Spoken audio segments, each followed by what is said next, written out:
रक्त गंगा या वैतरणी गंगा की कथा। प्राचीन समय की बात है। ब्रह्मा जी, जो सृष्टि के रचयिता माने जाते हैं, अपने ज्ञान और सृष्टि शक्ति के कारण अहंकार से भर गए। वे स्वयं को सर्वोच्च मानने लगे और देवताओं के सामने ये घोषणा करने लगे कि मैं ही सृष्टि का आदि और अंत हूँ, मेरे बिना कुछ भी नहीं। देवताओं ने ये गर्वपूर्ण वचन सुना और मन ही मन विचलित हो उठे। उन्होंने ये सब भगवान शंकर को निवेदन किया।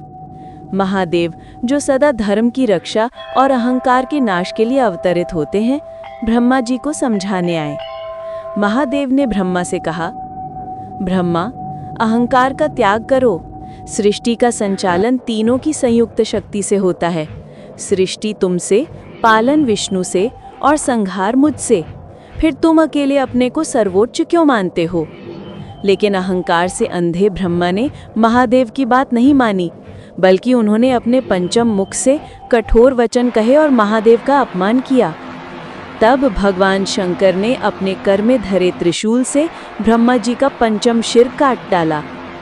ज्यों ही शिर गिरा, उससे रक्त की धारा बहने लगी। वो रक्त धरती पर गिरकर एक नदी के रूप में प्रवाहित होने लगा। उस लाल प्रवाह से बनी नदी को ही आगे चलकर रक्त गंगा या वैतरणी गंगा कहा गया। ये गंगा साधारण नदी नहीं थी।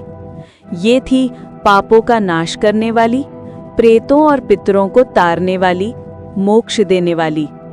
यही कारण है कि पितृलोक की यात्रा में वैतरणी गंगा को पार करना आवश्यक माना गया। कहा गया कि जो श्रद्धा से इस गंगा का स्मरण करता है, वो जन्म जन्मांतर के पापों से मुक्त होकर परम गति को प्राप्त करता है।